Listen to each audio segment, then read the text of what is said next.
Hello hello hello everyone, welcome to our channel let's practice together. तो आज जो problem of the day है वो है transfiguration.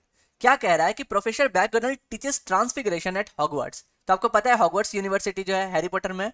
C has given Harry the task of changing himself into a cat. So वो explain करती है कि what he has to do, that she explain the trick is to analyse your own DNA and change it into the DNA of a cat. So transfigure spell जो है वो कैसे काम करता है, वो हमेशा एक कैरेक्टर को पिक करेगा from the DNA of the string and remove it and insert it to the beginning. बस यही है इसका ट्रिक। ठीक है, तो चलिए अब लोग बेसिक क्वेश्चंस पे आते हैं कि क्वेश्चन क्या बोल रहा है। तो क्वेश्चन बोल रहा है कि हमारे पास दो इनपुट दिया हुआ है, दो स्ट्रिंग दिया हुआ है। आपको स्ट्रिंग ए को कन्वर्ट करके स्ट्रिंग बी में लाना है। ठीक है, और यहाँ पर क्या कर रहे हैं, आपको आप एक ही कैरेक्टर को पिक कर सकते हैं और उसे बिगनिंग में इंसर्ट कर सकते हैं। तो आपको total number of steps print करने हैं कि कितने नंबर ऑफ स्टेप्स में आप ये कन्वर्ट कर सकते हैं। तो चलिए फटाफट हम लोग देखते हैं कि क्या कह रहा है। तो जो हमारा एग्जाम्पल दिया हुआ है वो दिया हुआ है गिग्स फॉर गिग्स। अब यहाँ पर हम लोग पहले एनालाइज करेंगे कि हम लोगों को कन्वर्ट क्या करना है। हम लोगों को कन्वर्ट करना है फॉर गिग्स और गिग्स में, इसमें कन्वर्ट करना है। ठीक है, तो हम लोग कैसे कन्वर्ट करेंगे, हम लोग चलते जाएंगे लूप से आगे आगे जाएंगे, देखेंगे एफ है। एफ हम लोगों को कहाँ चाहिए था, आगे चाहिए था। ओ हम लोगों को कहाँ चाहिए था, आगे चाहिए था। आर हम लोगों को कहाँ चाहिए था, आगे चाहिए था। तो हम लोग आर को पहले पिक करेंगे। आर को पिक करके यहाँ से रिमूव करके इसको आगे में इंसर्ट करेंगे। फिर हम लोग ओ को यहाँ से रिमूव करेंगे, उसको भी आगे में इंसर्ट करेंगे। फिर हम लोग एफ को रिमूव करेंगे और आगे में इंसर्ट करेंगे and finally we will get our B string. मगर इसको कोड में कैसे करें, ये तो मैंने आपको जनरली बता दिया, मगर कोड में कैसे कर सकते हैं। बहुत सिंपल है गाइस। सबसे पहले क्या करेंगे, हम लोग चेक करेंगे कि दोनों का लेंथ सेम है कि नहीं, क्योंकि अगर लेंथ ही सेम नहीं हो तो इसका मतलब कि हम लोग तो कन्वर्ट ही नहीं कर सकते हैं। दूसरा दूसरा आपको चेक करना होगा कि जितने सारे कैरेक्टर्स यहाँ पर दिए हुए हैं वही सारे कैरेक्टर्स यहाँ पे भी दिए गए हैं कि नहीं। क्योंकि अगर एक भी मिसमैच हो गया, सपोज यहाँ पर एस के बदले टी डाल दिए, तो ये तो कभी भी पॉसिबल नहीं होगा, राइट। तो ये दो बेस कंडीशन हम लोगों को हैंडल करना है। अब आते हैं हम लोग जनरल कोड में कि हम लोग इसको चेक कैसे करेंगे कि हम लोगों का कितना स्टेप लगेगा। बहुत सुंदर, हमारे पास ए और बी दोनों स्ट्रिंग दिया हुआ है। हम लोग क्या करेंगे, ए में जो है हम लोग पुट करेंगे आई को एकदम लास्ट में। ठीक है, क्योंकि हम लोगों को पिक करना है और रखना है फ्रंट में। तो अगर हम लोग स्टार्टिंग से चलेंगे, सपोज हम लोगों को एफ मिल गया और हम लोग एफ को उठा के आगे रखे, तो फिर हम लोग ओ को एफ के आगे रखना पड़ेगा।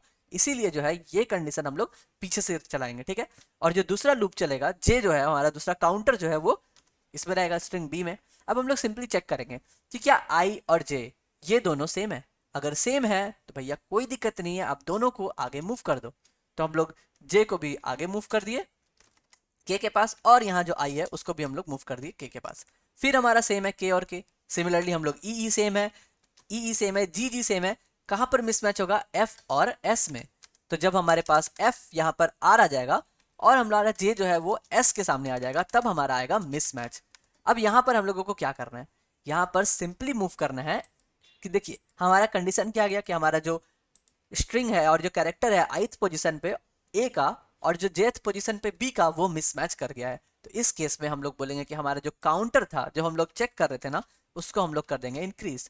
क्यों, हमें अब कितना स्टेप लग गया, एक स्टेप लग गया। और वो एक स्टेप क्या है, ये आर को रिमूव करना है और फ्रंट में रखना है। तो हम लोगों को तो एक्चुअल में रखना नहीं है ना, हम लोगों को तो बस स्टेप काउंट करना है। तो हम लोग बोले आई को कि चलो अब आर का हम लोगों ने हैंडल कर लिया काउंट बढ़ा के, अब आप ओ के पास चले जाओ। लेकिन जे को हम लोग डिक्रीमेंट नहीं करेंगे क्योंकि अभी तक हमें एस नहीं मिला है। ठीक है, और जब तक एस नहीं मिलेगा तब तक हम लोग काउंट को इंक्रीज करेंगे, क्योंकि हम लोग को पता चलेगा ना कि कितने सारे कैरेक्टर्स को हम लोगों को वहां से रिमूव करना है। बस इतना सिंपल था। फिर हम लोग ओ के पास जाएंगे, अगेन काउंट इंक्रीज होगा क्योंकि ओ और एस इक्वल नहीं है। फिर हम लोग एफ के पास जाएंगे, एफ और एस भी नहीं सेम है, तो हमारा काउंट फिर से इंक्रीज हो गया एंड सो ऑन। चलिए इसको फटाफट हम लोग कोड में लिखते हैं ताकि आपको आसानी से समझ में आ जाए कि मैं बोलना क्या चाह रहा हूँ। तो हमारा जो बेस कंडीशन है पहले उसको हैंडल करते हैं। तो हमारा बेस कंडीशन क्या है कि दोनों का साइज जो है वो सेम होना चाहिए। तो हमारा जो ए है उसका साइज या लेंथ कुछ भी लिखिए, अगर आपका इक्वल नहीं है बी डॉट लेंथ के या बी डॉट साइज के, आप बोलोगे कि भैया आप रिटर्न कर दो -1। ठीक, ये पॉसिबल नहीं है। ठीक है, दूसरा क्या होगा, दूसरा हम लोगों को चेक करना है कि ये सारे कैरेक्टर सेम है कि नहीं। और इस कैरेक्टर्स अगर सेम है ए और बी में, इसको फाइंड करने का बहुत सारा मेथड होता है। आप सेट यूज कर सकते हो, हैज मैप यूज कर सकते हो, और या तो फिर सिंपली एक वेरिएबल यूज करके भी बना सकते हो। कैसे, हम लोग क्या करेंगे, ए के जितने सारे कैरेक्टर है ना सबका एस की वैल्यू का समेशन ले लेंगे, और बी के जितने भी सारे कैरेक्टर है ना सबका एस की वैल्यू का सब्ट्रैक्शन कर देंगे उसी काउंटर में, उसी समेशन में। और फाइनली देखेंगे कि 0 मिला या नहीं। अगर 0 मिल गया that means you both string containing the same characters, और अगर 0 नहीं मिला भैया रिटर्न कर दो वहीं से। तो हम लोग क्या करेंगे, एक समेशन ले लेंगे, तो suppose int sum equals to 0 ले लिया हमने, और एक सिंपल सा फॉर लूप लगाएंगे, कहाँ से कहाँ तक, आई इक्वल्स टू 0, किसी भी एक लेंथ तक, ए का लेंथ या बी का लेंथ, ए का साइज या बी का साइज, क्योंकि दोनों सेम है। अगर नहीं होता तो लाइन नंबर 11 में ही वो रिटर्न कर चुका होता। तो बस हमने ये कर दिया। अब हम लोग क्या करेंगे, सम में जो है ऐड करो ए का कैरेक्टर का एस की वैल्यू, और उसी सम में डिक्रीज करो बी का कैरेक्टर का वैल्यू। बस खत्म बात। अगर आपको मिल गया कि सम जो है आपका 0 नहीं हुआ है, इसका मतलब कि झोल है, इसका मतलब कि कोई भी कैरेक्टर सेम नहीं है, कोई एक मिसमैच हो सकता है, 2 मिसमैच हो सकता है, तो आप कर दोगे यहाँ पे रिटर्न। समझ गए।